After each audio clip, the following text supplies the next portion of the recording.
You are listening to the Drop Amen Breaks podcast, episode 1. Today we're talking bootlegging, so let's get started. Hey everybody, Aaron here from amenbreaks.co.uk. Welcome to the Drop podcast. If this is your first time listening, then thanks for joining us. This podcast is produced every week for your enjoyment and discussion. You can find our podcast on the amenbreaks.co.uk website, as well as iTunes and Spotify and SoundCloud. Make sure you come back often so that you can listen in, add it to your favorite RSS feed or on iTunes. You can also follow us on Instagram and at Facebook.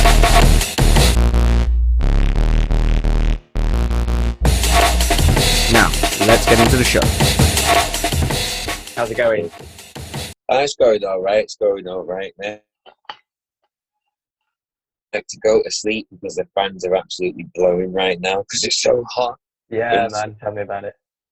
There we go. That's a lot better. That's a lot better. But yeah, no, I'm good. I'm good. I've just been a crazy couple of weeks, and that with I just got my first BBC Radio 1 play last week. And yeah, I saw that, man. Congrats. Nice.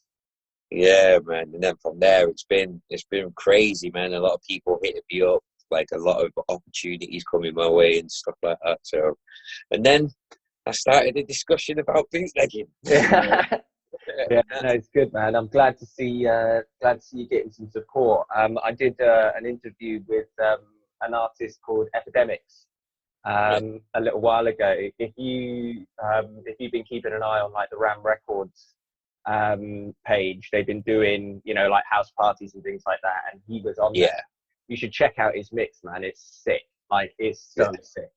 And he was saying that because like he's just like an up and comer basically, and he won a DJ competition, and then all of a sudden all of these gigs started coming his way, and then he got on Ram Records and things like that. So it's amazing what a little bit of exposure can do for you, isn't it? Oh no, definitely, man, definitely. It's like I've had 2 co-signs. I've had one from Reiki, like one from Renee the Vice playing it on Radio 1 and stuff, and that's just completely changed the game. Like before then, I was just kind of happy, just like sort of just making my tunes, just trucking along. I'm getting a bit of exposure, but I'm comfortable. Do you know what I mean? I'm comfortable. Now it's just crazy, and it's weird trying to find that balance of like not feeling like there's more pressure on you, because in reality there isn't. Like really, all you need to carry on doing what you're doing, but also feeling like you want to seize this opportunity that you've got, and you do want to ride this momentum that you've got as a result of the little bit of exposure or the bit of exposure that you do get. And then, so it's interesting. It's interesting. Yeah, it's good. What it's kind of perverse in a way, right? Because there's a lot more people sat in front of their computers. There's a lot more people listening to music now. We can't go anywhere, theoretically. I mean, you see idiots running around all over the place anyway, but theoretically, you can't go anywhere. And then, now everyone wants to speak with you. Everybody wants to, get involved in your music. But it is important to ride that wave. You can't, especially in the music industry, right? You can't let your one little bit of fame and then think, right, that's it. You've got to, push. You've been given a leg up, and now it's time to, to really rock and roll with that. So no, I'm glad, man. I'm really happy that that's started to move for you, and I really hope that goes forwards in future as well. Thank you, man. Thank you.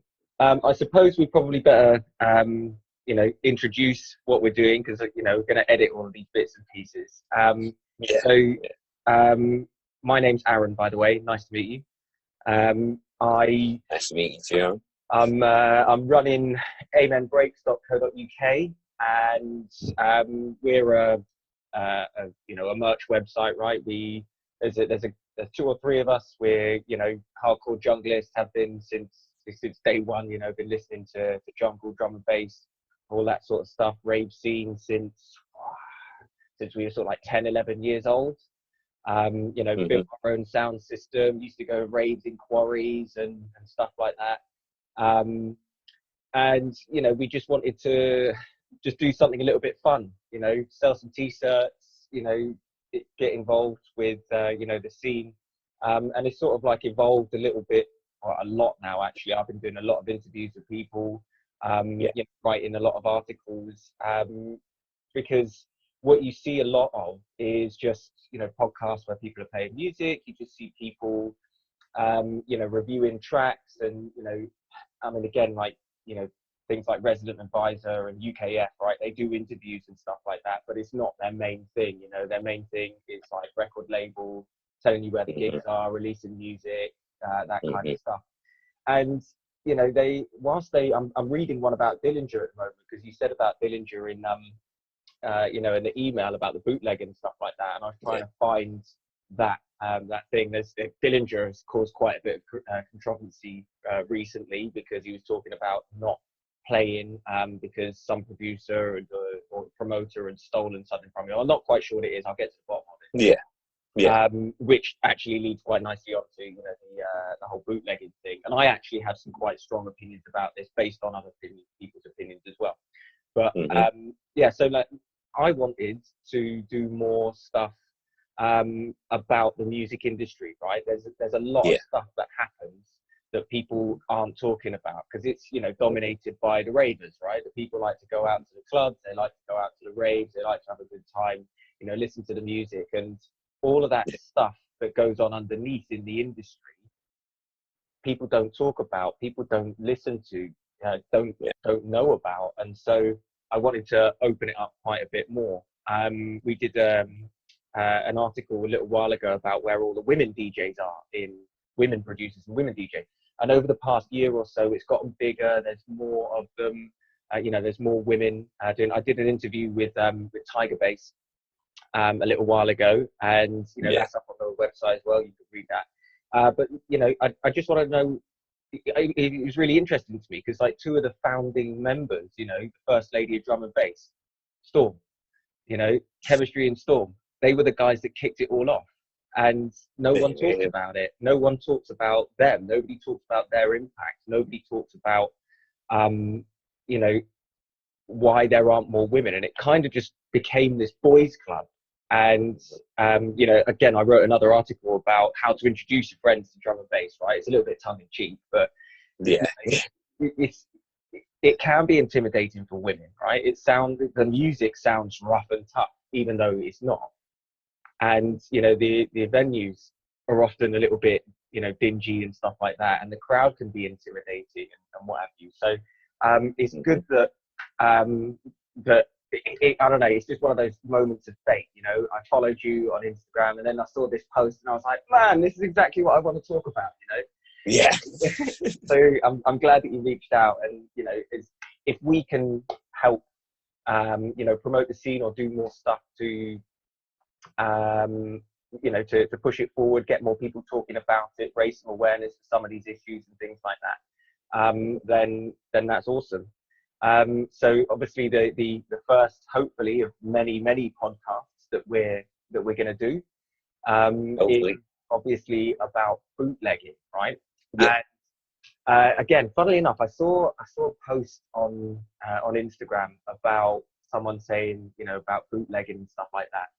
And I was like, and this person got like really righteous about it. And it was, you know, there was kind of back and forth between these two people. And I was sat there watching it. One of them was like, you know, you shouldn't be selling a bootleg that you make and stuff like that. And I was like, and then one person was like, well, why not? And they were like, well, you know, it's not right, because, you know, you've taken somebody else's money, you know, things like that. And I'm like, hang on a second, let's take the drum and bass scene.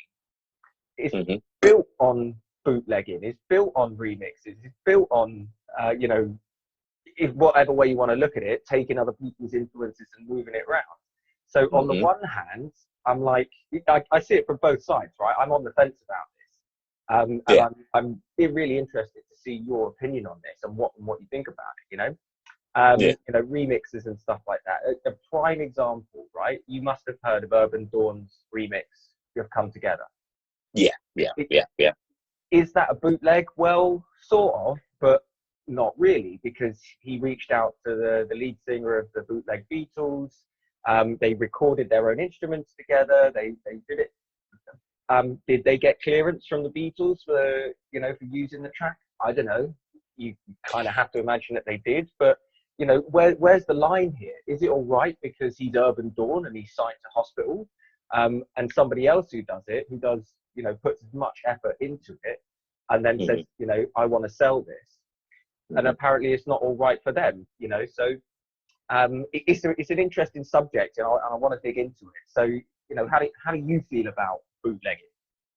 I think the most interesting thing, because these are all bit like the most interesting thing for me, because I wasn't necessarily gunning at anyone in particular or anything like that. Do you know what I mean? I was just on SoundCloud, just strolling through the new things. Do you know what I mean? And I started seeing a couple of bootlegs, and like there is a bit of bias in me. Do you know what I mean? Because they are bootlegs of friends of mine. Do you know what I mean? Dub Physics, Skeptical Strategy. Do you know what I mean? And stuff, and then I started typing in drum and bass bootlegs, and it was just the amount of bootlegs that I saw.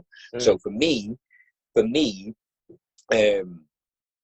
I'm not, all I see is names, so I can't see age. I have no idea how old these people are. So that was why in my sort of rant, so to speak, I didn't mention the age or anything like that, because I have no idea who these people are. I just see the sheer amount of bootlegs that are out there, and for me it felt like there was a danger of a bit of saturating the scene because of all of these things, and because now the perception is out there that this kind of thing is okay to do because of the fact that a couple of other people have just gotten lucky.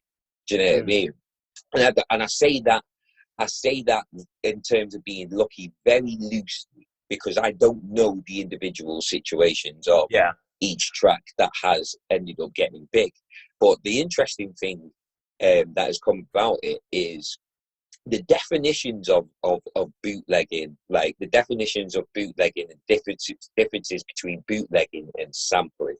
And that for me, definitely coming from a hip hop background, where hip hop is definitely built on sampling, is definitely built on it was kind of similar to dub play culture, where we would go out and look for really obscure records and sample the most obscure part of that record out of it and try and make something new. So we were trying our hardest not to let the original person know, do you know what I mean, that we've used their work. But I feel like that was where the creativity came out of it.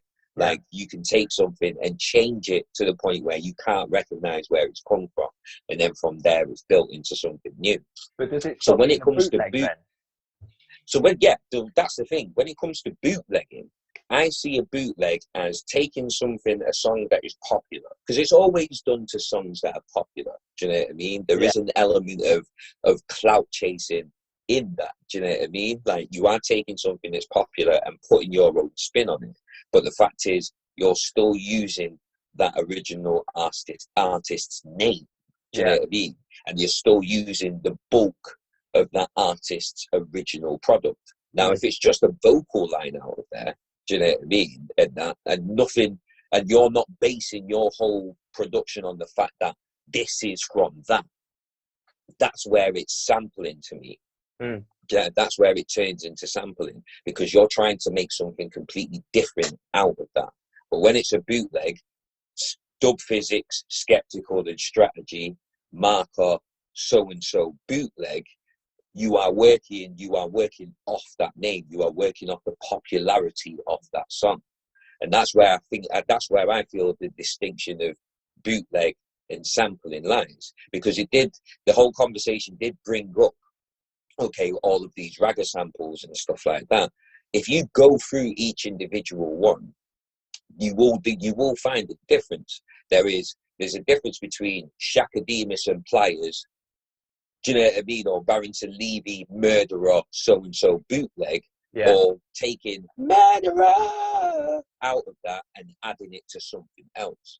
Do you know what I mean? Like, there is a distinct difference, but because there's a lack of education on what is sampling and what is, like, how much of something can be used for it to be classed as sampling or bootlegging, I feel like that's where the confusion lies. Do you know what I mean? And that's where, you know, especially I'm not going to say young ones, musicians, but especially people that are new to this and coming into it. Because I've met a lot of older people that are like, yo, how do I do this? How do I do that? How do I get into, you know, producing? What software should I use and things like that? So there's a lot of people that have now got access to enter the scene that they didn't have before, whether it was money, whether it was hardware, do you know what I mean? Whether it was lack of resources and courses, whether it was lack of internet, which was definitely a thing in my time. Yeah. When I was first coming up, we didn't have the internet as it was now, do you know what I mean? As it is now, sort of thing. So I feel like because there's a lack of education in regards to the difference between sampling and bootlegging itself, I feel like that's where the arguments end up becoming a bit confused and can lose their way. And I feel like that's why we need to have these kind of discussions so it can be, do you know what I mean, explained and defined what is the difference. And that, because I had a lot of people sort of asking me, okay, so what's your feeling on bootlegging from outside of the genre? Me personally, taking into consideration what is going on right now, I do not feel there is a necessary need to bootleg from outside of the genre. And this is someone that you can go on my SoundCloud and you will find the Georgia Smith Blue Lights bootleg on there. Do you know what I mean? But you know, that's where, and excuse me, sorry. And that's where I sort of led into, okay, I don't necessarily feel like there's anything wrong with bootlegging itself. Bootlegging can lead to a lot of ideas and a lot of inspiration and stuff like that. So I'm not necessarily saying don't do it, especially if you're a beginner. That's a way that you can sort of learn and get into things.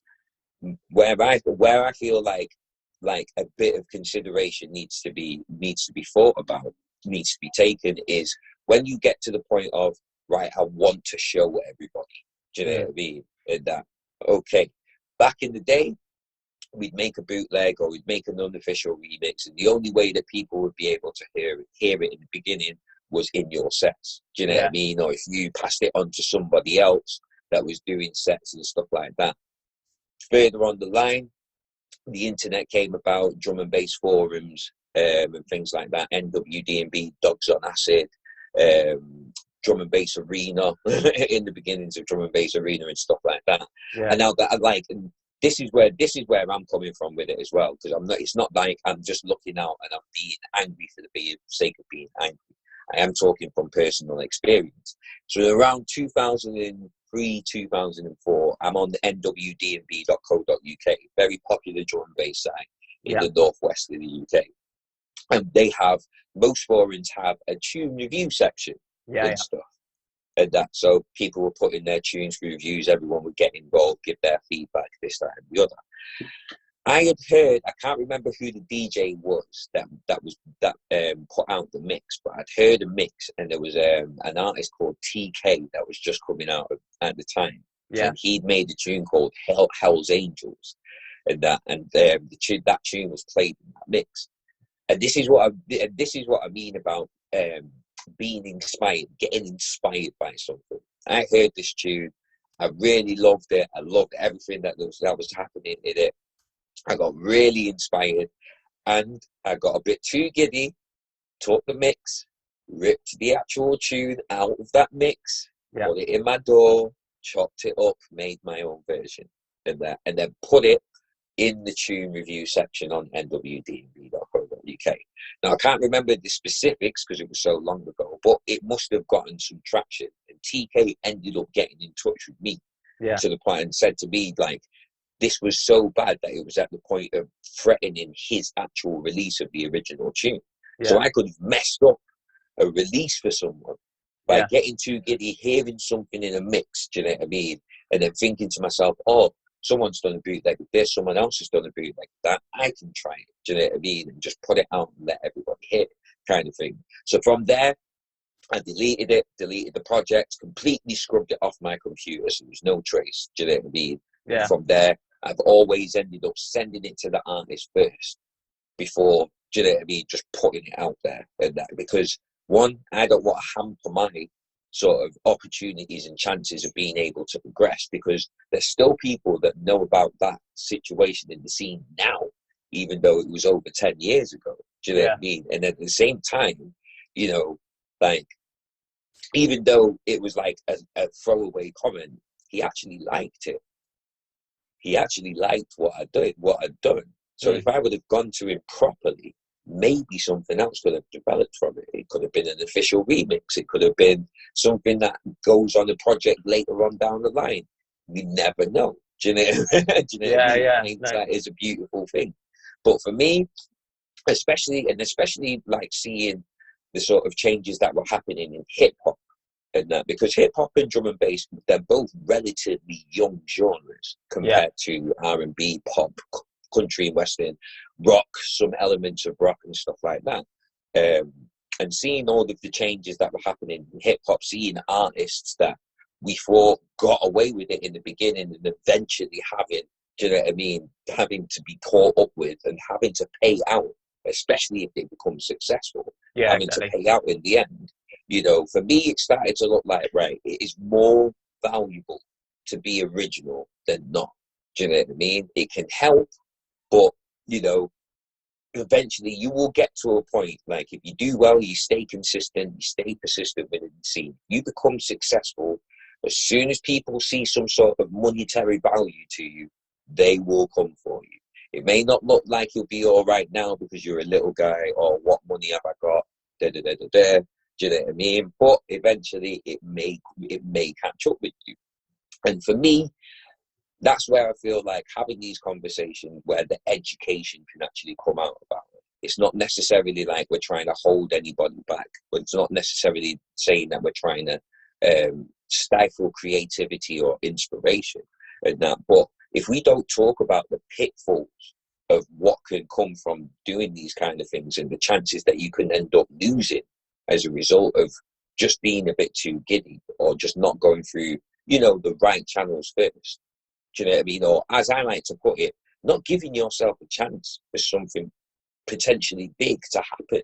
Do you know what I mean? Like, you're sort of taking away the chance of an artist that you may look up to, seeing your work and actually taking value in your talent because you took the step to get in touch with them first. Every original artist will always respect the fact that you got in touch with them first before putting it out there. Do you know what I mean? So why not? You know, so why not give yourself that chance to have something bigger happen for your bootleg, which could turn into an original, an official remix, than just put it out there because people like it. Do you know what I mean? There's more benefits that can come from going down a proper channel than not. Do you know what I mean? And that's the main thing that I was trying to point out. You know, before you put it on SoundCloud, send it out first. See what happens. We've got a lot more ways to be able to get in touch with original artists now than we did before. Especially in the drum and bass community as well, you know, like people, you know, I talk about this with some of my friends, you know, like, what's brilliant about the, you know, the drum and bass community is that, you know, the artists, I suppose, like, because that level of like global superstardom is not really possible for them. Do you know what I mean? It's not like Avicii, Armin van Buuren, you know, these, you know, huge artists. That level of fame is never really possible for them. But in the community, they are legends, you know, amongst men themselves. Yeah. And so it is easy to get in contact with these people, and quite often they will, you know, reply to you. I mean, I've spoken to several artists who've been like, yeah, sure, great, I'd love to have an interview with you, you know, talk about this, do that. You know, it is possible to do that. And I suppose because our community is a lot smaller in that respect, you know, there is that element of, you know, accessibility. But, you know, on the flip side to that as well, though, I mean, it's, and this is something that we'll talk about, and again, an article that I wrote about it as well, it's like commercial drum and bass, commercialization of it. It's taken drum and bass a long time to go from, you know, wild, underground, you know, bubbling crock pot of adventure and you know, nondescript direction, to yeah, yeah. people getting signed onto labels, putting out releases, cutting dubs, releasing it a year before at festivals and things like that. Mm-hmm. So drum and bass is now getting more professional Mm-hmm. and commercial in that respect. Mm-hmm. So I suppose that now there is that element of it as well. People are, and I think this is where that person was getting bent out of shape about it, right? It's because there is that element of commercialization. And, like you say, it could mess up a release. Yeah. And again, like the Urban Dawn bootleg remix, you don't know anymore if it's a remix, if it's a VIP, whether it's a bootleg. There's just so Mm-hmm. many different things going around about it that you just think, well, um, you know, is somebody paying for that? Are they not paying for that? What are the legal implications for all these sorts of things? Uh, but I also feel like it's a little bit, and I suppose it's a necessity of the industry, right? In order for drum and bass to sort of progress and expand in the way that it seems to be going, which is a good thing. There's nothing wrong with having a more professional feel about the industry. There's nothing wrong with the industry being professional because it means that artists Mm-hmm. are getting a better deal. There's more, what's the word I'm looking for? Regulation around what's going on, what's not going on. I'm fairly sure you've had to deal with some unscrupulous promoters and clubs and venues and things like that for years. Yeah. But now it's getting a lot more professional, and with that comes the necessary evil of the legalities of it as well. So Mm-hmm. there's an example. You will have heard the unglued remix of High Contrast, If We Ever, right? Yeah. Yeah. Now, fortunately, it turns out that High Contrast is a pretty easygoing guy, right? Mm-hmm. And because Unglued, I think, because I listened to London Electricity's podcast as well, and this came out 2 years ago now. I think this Yeah. remix, whatever it is. Now, Yeah. apparently, Unglued had done this remix, right? And I think he sort of, I don't know whether or not he did send it to High Contrast. I think High Contrast is he still on hospital? I'm not sure. Yeah. He's Yeah. still on He's still. hospital, yeah. Mm-hmm. So they would have interacted, right? And I think what was happening was Unglued was just playing it out as like something that he had, on his USB at events, and then High Contrast heard it and he was like, "Oh, that's wicked," release it, and obviously it got an official release for that. But that could have gone a different way. Do you know what I mean? Like that could have caused real issues for everyone involved. Well, this is why I was leaving it at the point of no one saying don't do it. By all means, if you get inspired, do you know what I mean? You can do it. Like there's nothing wrong with that. And I do compare it to, mainstream media. I've been out to a lot of R&B sort of soul hip hop clubs. There's always these sort of chopped and screwed versions of R&B classics and this, that, and the other, but you'd never actually hear about them being released. Do you know what I mean? And with drum and bass taking a lot of inspiration, do you know what I mean, and influence from reggae and dub plate culture, I can understand that. Having a dub plate for your sets when you're going out, I can understand that. That's what it used to be like back then. Do you know what I mean? The thing is, as soon as you put it out on the internet for other people to hear, and you don't give the original artist the choice for them to know whether it's out of homage, do you know what I mean, out of respect, out of true inspiration, you have to give the original artist, you have to make the original artist figure that out for themselves. I feel like that's where the actual danger lies. Do you know what I mean? Because, like you said, if Unglued had this remix for a couple of years and he was just playing it out in sets, but he'd sent it out to High Contrast, maybe High Contrast heard it, forgot about it. Do you know what I mean? It wasn't on his mind at that moment in time or whatever. I don't know the details. I'm just speculating. But maybe if he'd heard it and forgot about it. Do you know what I mean? Didn't think, that it may have worked at that time. But then Unglued has been playing it out. High Contrast has been out at booking, seen the reaction that it's got, and thought, oh, you know what, that might work. And he sent it to me already. Let me speak to London Electricity. This is doing well right in the clubs. Maybe this might work. It's been a couple of years since the original. But I feel like I feel like the main thing that everyone needs to take away from this is before we really knew anything that was actually going on, before Unglued actually really got his name out there, it was Bootstrap Bill that came out first. There was nothing on no SoundCloud for anyone to hear. There was no free downloads or anything like that, and no other DJs were playing it in their sets. It was just him. I feel like that's where a level of respect is. Do you know what I mean? Like, this is just something for me.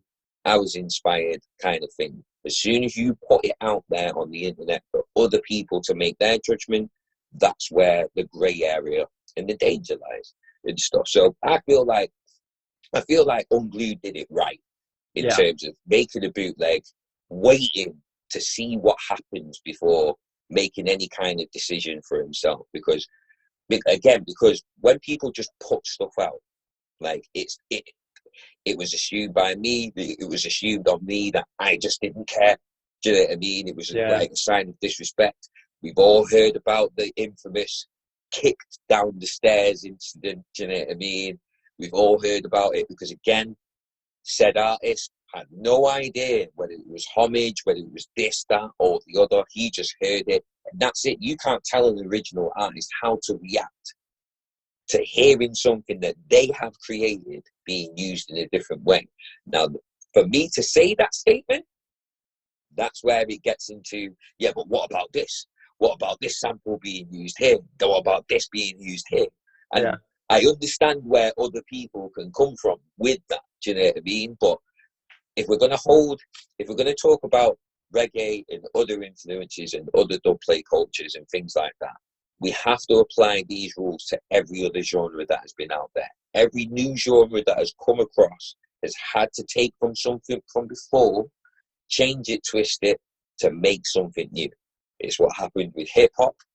It's what happened with rave, from dance music and stuff like that. From reggae and rave music came jungle. From jungle came drum and bass. From drum and bass came dubstep.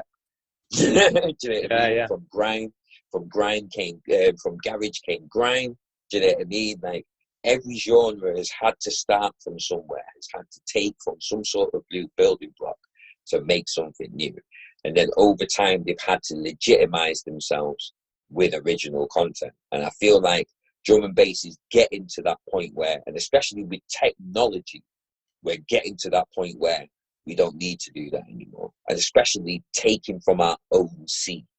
Do you know what I mean? Like, taking from within drum and bass, I feel like we don't need to do that anymore. Do you know what I mean? We've got so much technology, free software, hardware, cheaper hardware, online resources, artists doing actual tutorials, so more focused, do you know what I mean?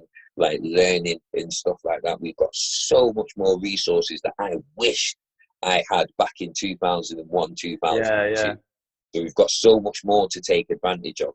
Even artists themselves, Ronnie Size, all of these people have put out their own sample packs. So in terms of developing on an artist's sound that you're inspired by, you have the opportunity to do it. You have sounds there, do you know what I mean, to be able to do it. So to bootleg within our scene, I don't see the sense in it. And I feel like that's going to end up causing more damage to the scene. If you do it and don't send it to the artist first, then it will just getting your name about and getting numbers on SoundCloud. Because at the end of the day, in terms of you getting music signed and getting music heard, no one can do anything with a bootleg. Unless it's official, you can't do anything with a bootleg, you know. But with an original or an official remix, it can go on Spotify, it can go on Apple Music, it can spread out so much further than it just being on SoundCloud or whatever, do you know what I mean, free download site that you want to use and stuff. So again, there's so much more benefits to going down the proper channels than there was before. But with it being a young scene, that's where education definitely needs to come into it, and conversations like this definitely need to come into it. I 100% agree. And you know, like I say, that's what we're here to do, talk about these sorts of things. You know, but I feel like in terms of the legality, bringing it back down to like Urban Dawn and Unglued, like, I feel like they are examples of how you can do it right. You know, I have to, I'm assuming that because hospital is so big, they will have the means and probably the funds to be able to cover the costs for something like that. Do you know what I Yeah. mean? It can't be an official remix because it's a Beatles tune. Do you know what I mean? Like, Yeah. maybe as a cover. You know, we've seen official covers go out. We've seen, you know, Dolly Parton, Elvis Presley, so many popular artists do covers of popular songs before. So it can be done in that way. And I'm assuming that that's how Hospital have done it. It's not Yeah. an official Beatles remix, but it's a cover. Do you know what I mean? We all know what the songs are. And behind the scenes, everything has been sort of like laid out and dealt with. And I think because so much of us don't know how it works behind the scenes, that's where we're left to assume, is it a bootleg? Is it a remix? Has it been done properly? Has it not been done properly? Like, do you know what I mean? And stuff. So that's where the more we talk about it, the more people can understand it. Again, we can push the scene forward and that. But yeah, man, we can only assume, if it's done officially, we can only assume, you know, that it has been done properly. Because on the other side of that, in the same year, they released Jetstar meets Hospital. Do you know what I mean? And they were all official remixes of well-known reggae classics. Do you know what I mean? And stuff. So when it's done right, it can be amazing. Do you know what I mean? Everyone can benefit from it. So, and I think that's testament to how it was in the beginning, where it was so hard to get in touch with these people, and probably cost was so much more because we're dealing with vinyl, we're dealing with CDs, we're dealing with cassettes, physical media. Do you know what I mean? To now, it's so much easier to reach artists, and in terms of getting stuff out there, it's so much easier to get music out there.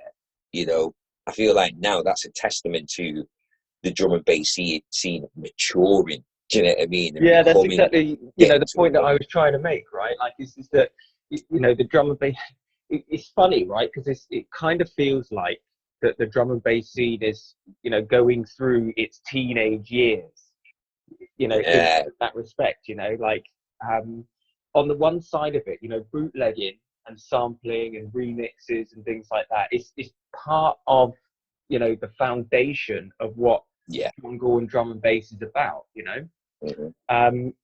But you know, now it seems to be having this internal conflict as to whether or not to abandon the core basis that it was built on, with a view to becoming, you know, a more mature, finessed sort of a music industry, you know. And it, you know, and again, like, the reason why we're having these conversations is because they need to happen. People need to talk about these sort of things, because one person thinks that bootlegging is all right because they, you know, this is what the foundation is built on, you know. And you can find loads of remix, Chase and Status, Original Nutter 25, all right, amazing tune, amazing, you know, remake. Again, you have to assume that those people are doing it the right way. I was listening to the V Records podcast a little while ago. I can't remember what song they were talking about, or even which artists they were talking about, but they said that they were trying to get some samples cleared for a remix that they wanted to do, and they couldn't get them cleared, so they went and recorded them themselves.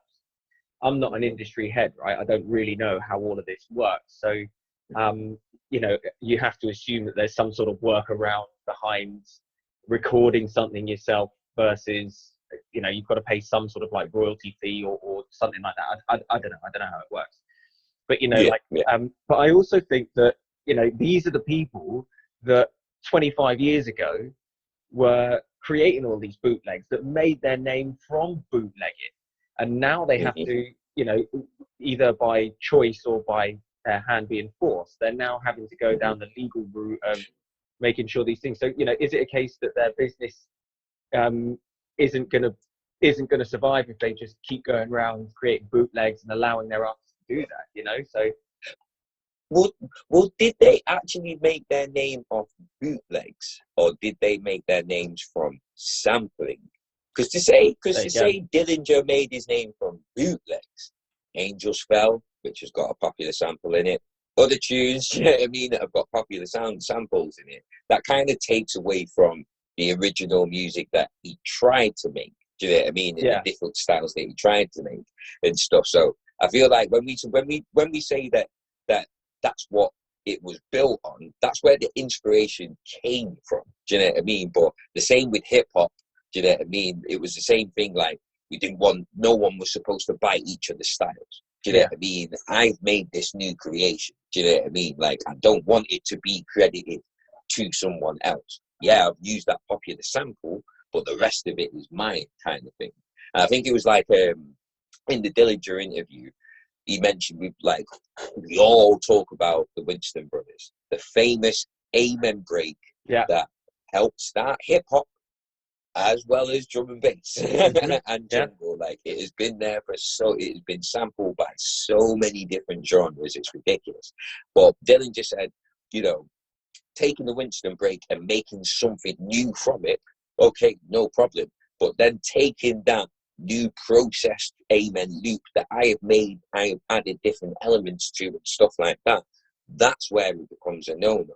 Do you know what I mean? Like, I've put work into changing what was there and making it into my own.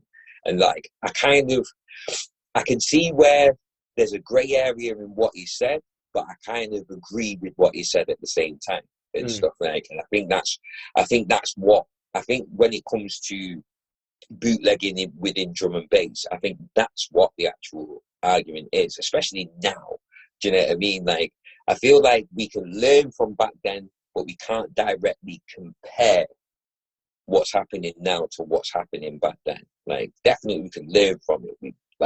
Yes, bootlegging is what helped build this scene and create this scene and grow this scene. But it doesn't mean that bootlegging is necessarily what's going to push this scene forward now. Do you know what I mean? Drum and bass is the one thing that I've always spoken about is drum and bass's ability to constantly reinvent itself, to constantly push itself forward through its ability to change so quickly. And just look at the evolution of jungle through to drum and bass. In like 98, 99, people were saying drum and bass, it will never last. And it's just evolved into its own form of the genre. Now, like, we are legitimized now. We are legitimized. Like, we are like jungle, drum and bass. We are a thing now. Like, we are our own form, our own category, we are our own identity. We cannot be compared to any other genre anymore. Do you know what I mean? But with legitimization comes expectations in regards to how we move it forward. Do you know what I mean? And again, that's why I keep comparing it to hip hop. Do you know what I mean? Like, now hip hop, it is its own tree, and it has many branches. Conscious hip hop, gangster rap. Do you know what I mean? Rap with a message, like, mumble rap, fast rap. Do you know what I mean? Emo rap, vaporwave, like, all these different branches now.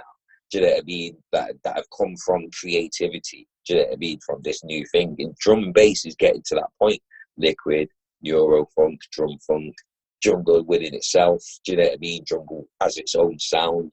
Do you know what I mean? The industrial techno influence, like, sort of drum and bass. Like, there's so many, even like the new version of rollers. Do you know what I mean? That we've got now, foghorn rollers.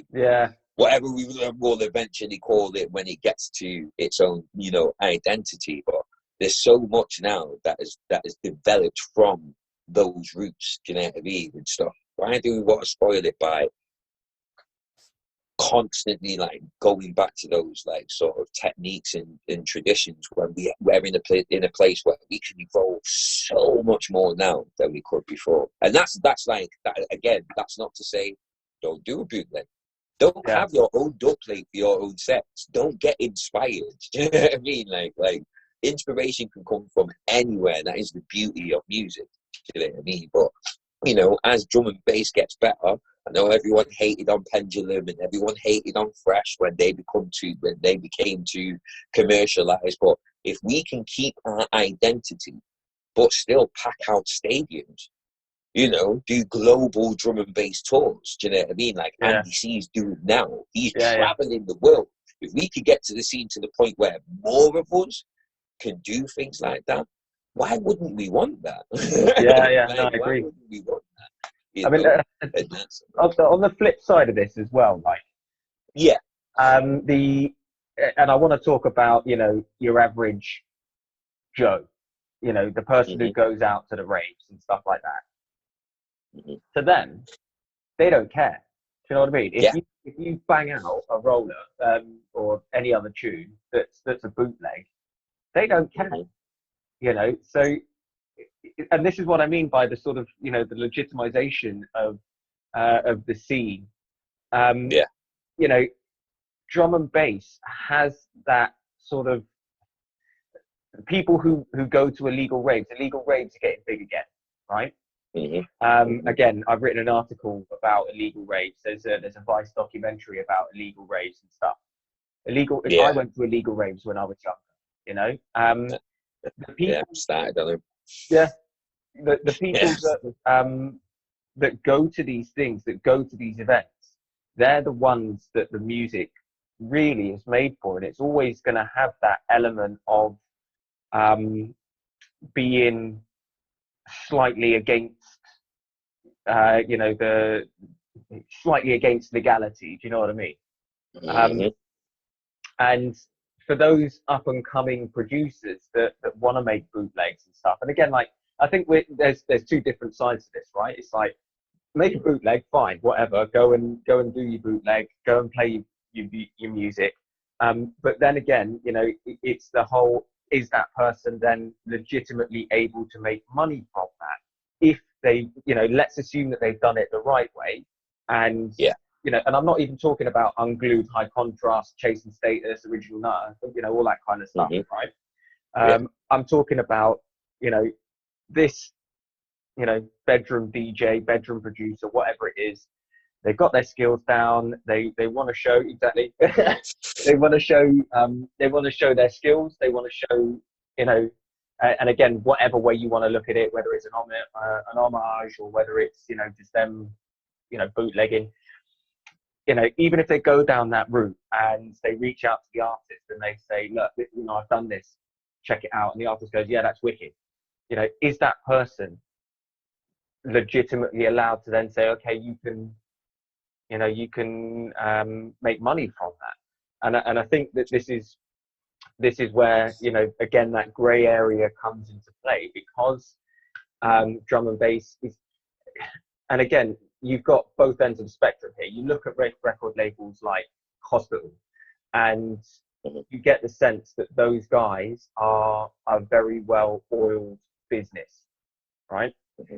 And say whatever you want. You know, I know Tony, is, you know, making music for the sake of making music, but he's also got a business to run, right? He's got a house to Hmm. pay for. He's got, you know, staff that he needs to ensure get paid at the end of every month.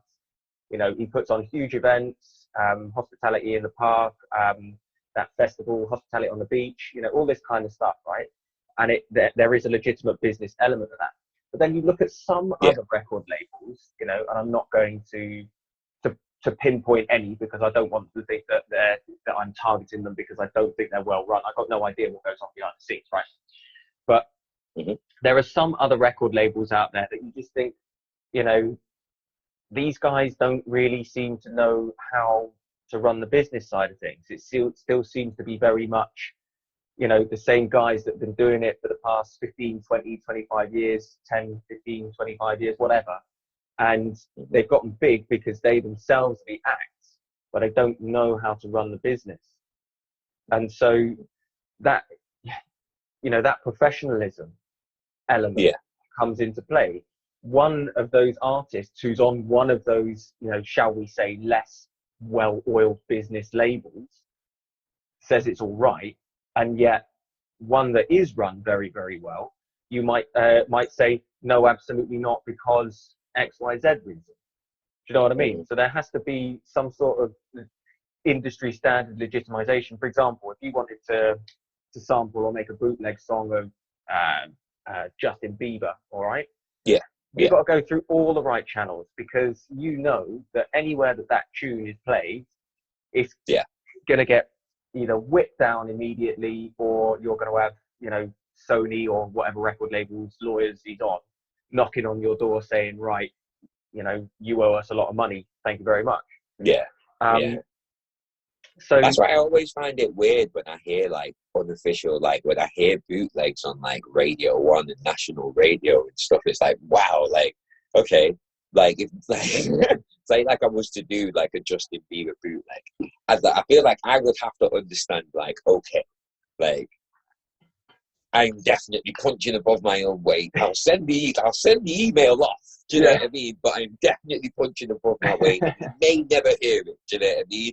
And stuff like that. But then for it to be heard on international radio, do you know what I mean, or worldwide radio, and that would kind of put the fear of God in me, like, like. But then again, like it's.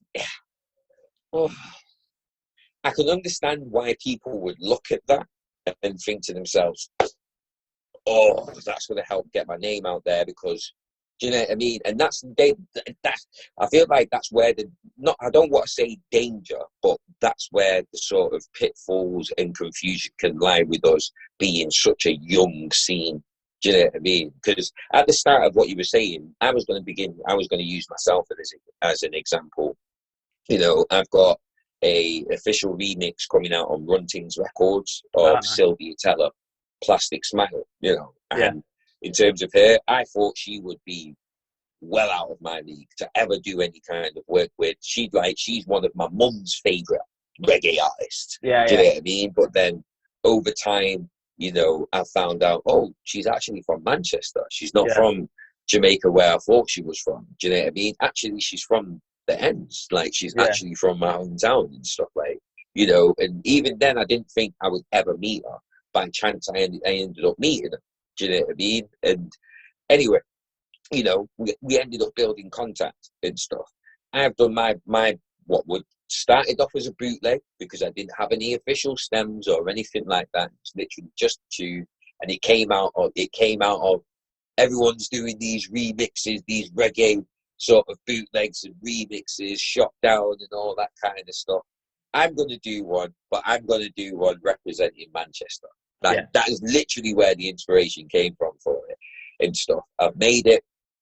I've played it on a couple of sets, like streams and stuff like that, because it's only now that I'm actually starting to get out there as a DJ. Like, I've been MCing and producing for the last like sort of 15 years in drum and bass, but so now I'm coming out as like a DJ as well.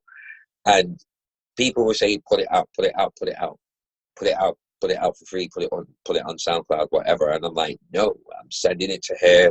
Do you know what I mean? But I'm still playing it in my sets. Don't get me wrong. This is what I'm saying. I'm still playing it in my sets so people can hear it. And that Runting's Records heard it. They were like, they're really interested in it. They want to sign it. I said, that's cool, but I cannot agree to anything until I've heard from Sylvia Teller.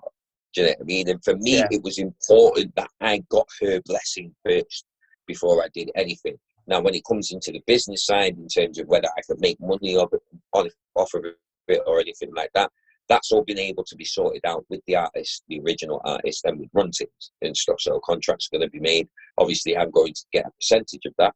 Do you know what I mean? Because I've done some work, but obviously the original artist is going to get the bulk because it's a remix. It's an official remix and stuff. So, but through not going through that situation, I would not know how the actual business works. So bringing it back into your point in terms of artists learning about the business, learning about the professionality of it. If you don't try these things, do you know what I mean? You won't learn. Do you know what I mean? If you do just send them to labels that you know they're just going to put it out anyway, and you don't really worry about what's going to come back from it, you're not going to learn. Do you know what I mean? And then when you do get to a bigger label and they say no, you are going to be confused. Well, this label said that I could. Why have you got a problem with it? And you're bigger. Do you know what I mean? You're a bigger label, so I thought you would be able to handle this, but you're telling me no. Like, that's where the like legality in the business side comes into it. So again, as time goes on with drum and bass, and we start to realize, okay, some of these things that we were quite rebellious with in the beginning, if we want to actually make careers out of this, they can't always work. And I think that's where it comes down to, like, there's the scene as a whole, there's how the ravers see it and how the people involved in the scene are. And then there's the individual. Do I want to make a career out of this? Do you know what I mean? Like, do I want to actually make a living out of this and have this as my job? If yes, then eventually you're gonna have to apply by the rules. Do you know what I mean? And stuff. Like, Absolutely. You can have that punk rebel, that punk rock image to it. Do you know what I mean? But the Sex Pistols, they could have been a lot bigger if they weren't so angry with the Queen. Do you know what I mean? Like, I mean? Like, but then again, on the American side, there's Rage Against the Machine, there's Public Enemy. Like, protest songs have always been there and stuff like that. But I digress.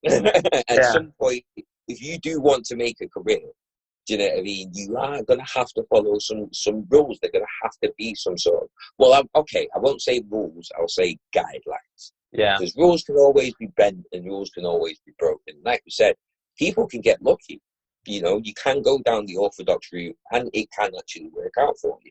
So I won't say rules, I'll say guidelines. No. Especially for new people coming in and that. But as the scene gets better, and if we really care about the scene and we really want this scene to progress, we're gonna have to let some of the old things go. Do you know what I mean? And embrace some of the new ways of thinking, like streaming, like DJs, producers. We've all had to get used to the fact of we can't sell on vinyl anymore. People aren't buying vinyl records anymore. People aren't buying CDs anymore. Do you know what I mean? I think that's vinyl. I think is a conversation for another day, because hospital we've still had to. Would disagree with you entirely about people aren't buying vinyl. I mean, vinyl flies off the shelf for these guys, but that's another conversation for another day.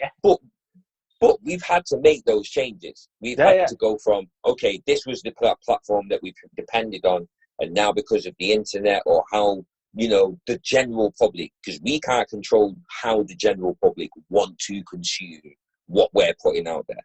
So over time, we have to adapt, do you know what I mean? And we have to take on these changes, like the internet.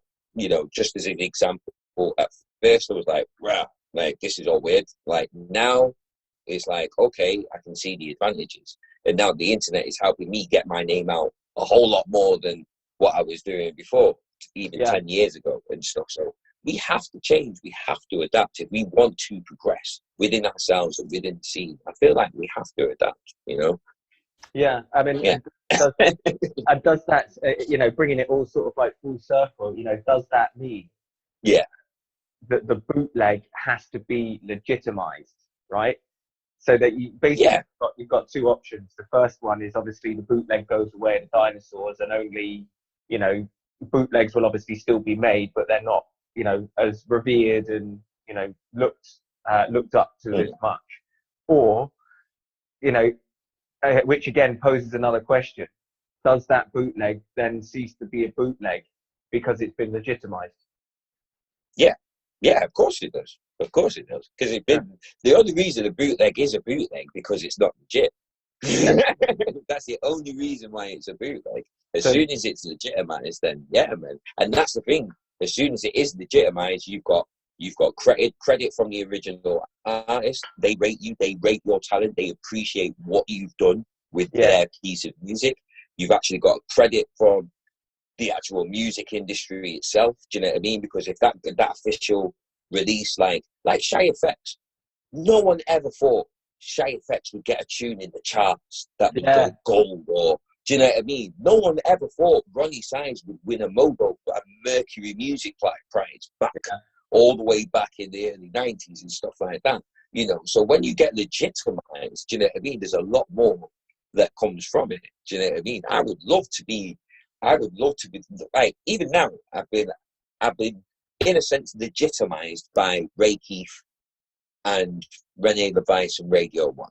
Do you know what I mean? And because of that, so much more benefits have come from that. Do you know what I mean? And that a bootleg, what people tend to forget, I think, with bootlegs is a bootleg can always only go so far. It can only go to a point. But an original piece of music, the possibilities are endless. Do you know what I mean? We've seen original pieces of music come out and it's not got the reaction that you know, we would have thought. But then years later, it just pops back up, and everybody is on it, and it ends up getting that the love and the spread and the recognition that it deserves.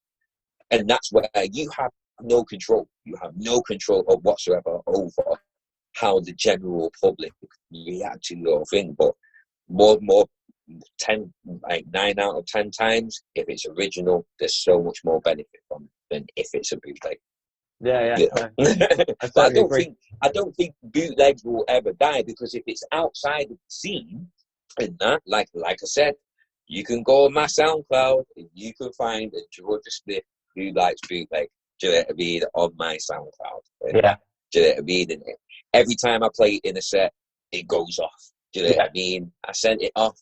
I had to wait 9 months. I got the okay, dash it out for free. Do you know what I mean? Since then, I've just put it on SoundCloud. I've never actually promoted it. Do you know what I mean? Or anything like that.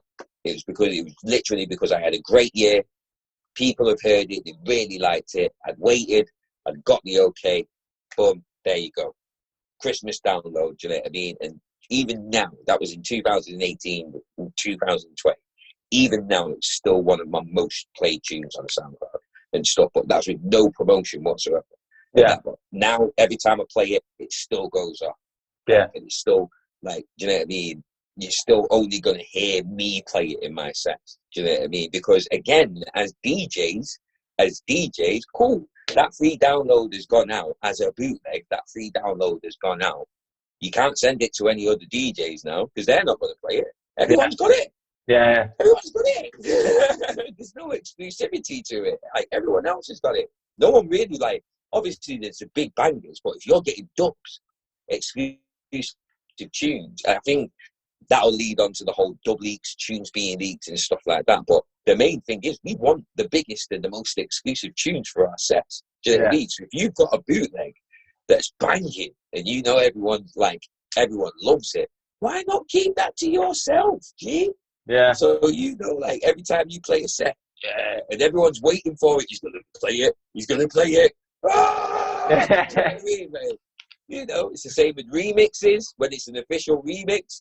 Do you know what I mean? Like, again, original, not a remix, chasing status. Everyone loves it. And the yeah, fact that it's original, so Spotify, Apple Music, like, again, you get to the rave, as soon as you hear those beginning bits, yeah, why would you want that for yourself? You know, yeah. like, so No, I agree. again, it's a mad one. So I don't think bootlegs will ever disappear. For people that hold the whole double plate culture side of it, like, dearly, I don't think bootlegs will ever disappear. But, you know, we'll see. We'll see. Yeah, we'll see. Hopefully, some more people will start to listen to this podcast and start to think a little bit more. I think what we often find is that people don't think too much about the scene. You know, as an artist, you know, because they're working, and so they're not really thinking too much about the scene as a whole. They're thinking about what they need to do to make sure they're getting their next paycheck coming in. You know, they're delivering on, if they're a signed artist, they're delivering on their responsibilities as part of their contract. You know, all these things. So, like I said, it's really important that I think people think more about the scene. You know, the history is well documented. You know, it's almost like a badge of honor. You must know. You know, you have to know about. You know, about jungle. You have to know about the originals. You have to know about this, and like people just sort of like learn it because, you know, like I say, it's that badge of honor. You're not a real junglist if you don't know this tune. You're not a real junglist if you haven't got the 9 on vinyl. Do you know what I mean? Yeah, So yeah. I think That's a conversation within itself, to be fair. That's a conversation within itself.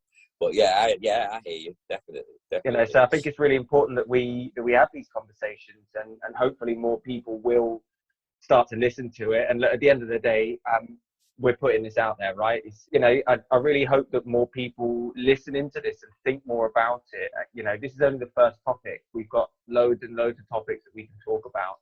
And, you know, there just seems to be this lack of discussion happening within the industry, at least between people who listen to it. Do you know what I mean? I'm sure there is lots of discussion in tight circles within the industry about Yeah. very, very specific things. It's usually, I would imagine, label to label, you know, and it's usually, I Yeah. imagine, centered around bookings, music, contracts, things like that. Yeah. But I just don't think that there's a lot of conversation happening. You know, again, we've gone full circle. You know, I see a lot of stuff on UKF, and they're talking to artists, but they're talking to them about very specific things. Obviously, it's an interview with that artist, and it would make sense to talk with that sort of thing. And there are some, actually, who is doing some good articles, very rare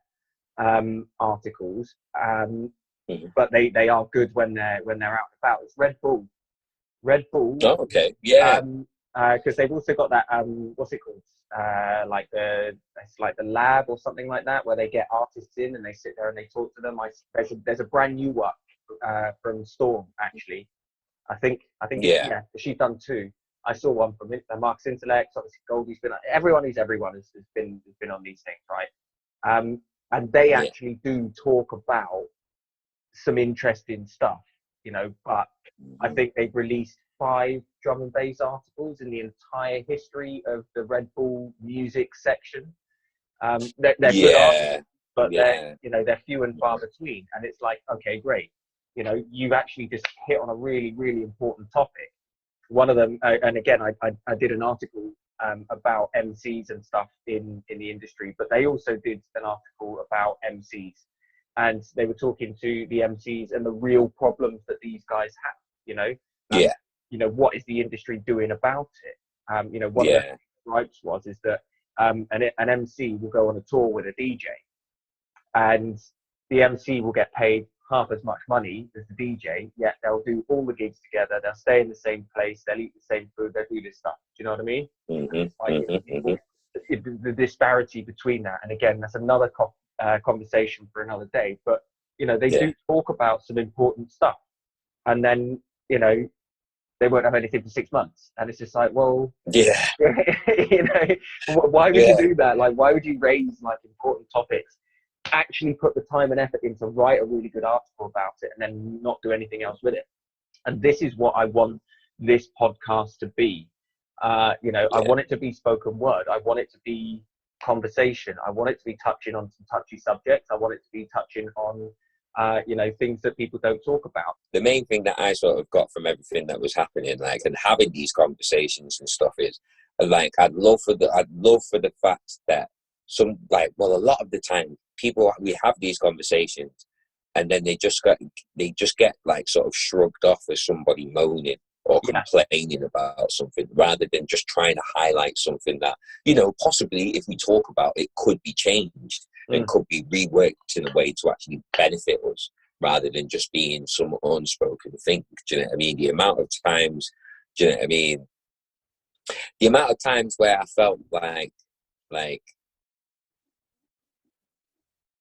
and this is the danger sometimes. I feel I can understand the danger of why some people don't want to talk, but the amount of times where I've heard, like, I agree with you, do you know what I mean, behind the scenes, but they won't come out and say it themselves. Do you know what I mean? Like, it's a bit disheartening, because if everyone ends up feeling like that, then nothing is really going to change. And if there are actual problems within the scene that could get fixed, they're just going to keep on happening, because people end up being afraid to speak. And that, but what I'm hoping for with these podcasts is that just because we're talking about it doesn't mean it's a complaint. It doesn't mean that we're just moaning. Do you know what I mean? We're trying to have real conversations. You know, if other genres can talk about it, if other genres can talk about, you know, what's the state of their scene and the artists that are in it, and what the potential pitfalls are.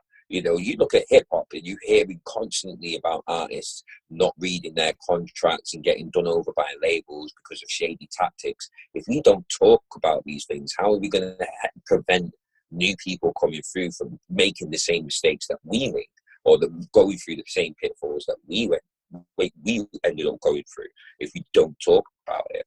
So it's not a case of, oh, I'm an older head, or I'm nearly 40, and I'm either looking down at the young ones, or I'm complaining because things were bit different back in my day. But like I said, I wish, I wish we had these resources back then. Yeah. That we have now. Like, I wish we did. Do you know what I mean? So there's no bitterness, there's no singling anyone out, but it is important that we talk about the issues. We haven't talked about any one specific person in a bad way. We've only used their experiences as examples of what is happening in the scene. And I feel like if it continues to be portrayed in that way, then I don't feel like anyone can really get upset about anything. Do you know what I mean? Unless they take it on personally themselves. Do you know what I mean? In that way, we're talking about the scene. Like, yes, there's people in the scene. We're part of the scene. You're part of the scene. And we need more people like you that are willing to take the time to document, create these platforms, and invite us on to actually talk about it. I'm a nobody, but I'm willing to talk about my experiences and my points of view. Do you know what I mean? Without being insulting or do you know what I mean? Controversial or anything, because we want to, you know. And there's other people. I feel like there's other people out there that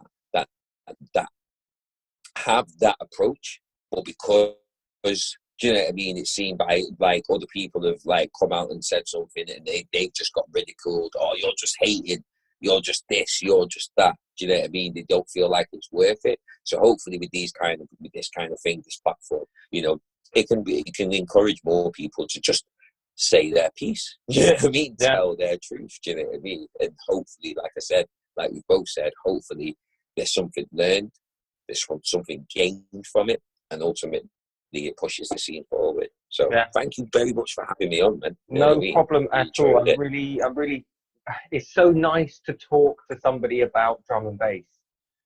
You know, like it's nice to have these sorts of conversations, because, you know, it's all well and good. You know, you go around to your mate's house and you put some tunes on and you sit there and you have a couple of cans and, you know, but you don't really talk about it. And that's what I want to do. You know, I want to sort of elevate your average junglist's awareness to something that, you know, what people don't realize is that, you know, drum and bass is an incredibly important part of the British psyche. You know, whether you're part of the scene or not, you know, how this scene evolved came from something very, very powerful. The Second Summer of Love, you know, the rave scene, you know, original rave, as it were. You know, all those sorts of people. You know, this scene stands for something. You know, and if we can, same way like hip hop is intrinsically linked to America. Like you stay in America, the main things that one of the main things that you think about is America is hip hop. Like, it's intrinsically linked with America. The same way drum and bass, jungle is intrinsically linked to Britain. Do you know what I mean? To England, to Britain, to British culture. Like, do you know what I mean? Even if it's not called jungle or drum and bass, rave. Oh, there's all those ravers out in the UK. Do you know what I mean? Like, even I remember all the reggae artists coming over, and you'll hear it inside in like samples. Now, we love this jungle and thing there. Do you know what I mean? Like, they were new to it. Do you know what I mean? Like, I speak to Americans, and they see the UK as the Mecca. Do you know what I mean? And I'm sat here like, what little old UK compared to like big massive, do you know what I mean, USA. Like, so, and for me it's like that stands for something for me. Like, I wasn't around for the birth of hip hop or these like all these other genres that I love and I'm so passionate about, but I was around for, like, I was born like when drum and bass was being birthed, when jungle was being birthed. Do you know what I mean? I was growing up hearing tracks like Sweet Love with MB and General Levy, Burial, do you know what I mean? Like Pulp Fiction, do you know what I mean? Old Congo, Natty tunes. I was growing up hearing that, like, in my psyche, going to school, like, oh yeah, this Hysteria tape packs. Do you know what I mean? Fantasia, Dreamscape, like, they're part of my childhood. They're part of my teenage years. Like, we grew up on this stuff. So, do you know what I mean? You can't, being in America, you can't get that. Being in some other different country, you can't get that grassroots sort of love for this thing that we have called jungle drum and bass. Do you know what I mean? And as I've gotten older, as I've gone through downfalls, highs, lows, taken my time, you know, had that bit of resentment or I should have been somewhere better. Do you know what I mean? And learn to be like, okay, this is just my journey. Like, you end up like sort of looking in the scene in a different way and like seeing how far we've come and wanting better for it. Do you know what I mean? And it's the same with every other artist within their respective scenes. Do you know what I mean? Like, we could pull up so many examples, you know, but I feel like seeing all these other genres have been able to have these intelligent, thoughtful, do you know what I mean, thought-provoking conversations about music that they love, breaking down the history, do you know what I mean, breaking down why, do you know what I mean, Paradox and Equinox program their drums the way that they do, do you know what I mean, breaking down the fact that, you know, Square Pusher and Aphex Twin, massive, especially Aphex Twin, massive worldwide international artist, is influenced by jungle and drum and bass. You can hear it in his drum pad programming, how he makes his music. Like, no one breaks that down within the scene. And having these, like, well, we need more platforms. Like, I'm passionate. I love this scene. I love this scene. You know, I can't get enough of it. Do you know what I mean? I just want it to grow so much, and there's so many of us that are out there that just have this passion for this scene, man. And you can't get that anywhere else. So I'm proud that jungle drum and bass is so British. Do you know what I mean? It's ours. Like, no one can take it away from us. Like, you know, and for it to get better, for it to elevate, we need to have these conversations. We need to spread the knowledge. Do you know what I mean? The history. Do you know what I mean? And 100%. find ways of finding middle ground so we can better it. Do you know what I mean? So sorry, little passionate rant there. That's all right. No, it's exactly what we need. You know, like from small things to great things grow, and you know, there's got to be a catalyst somewhere. And you know, this could be it. Yeah, I hope it is. I hope it is. Me too.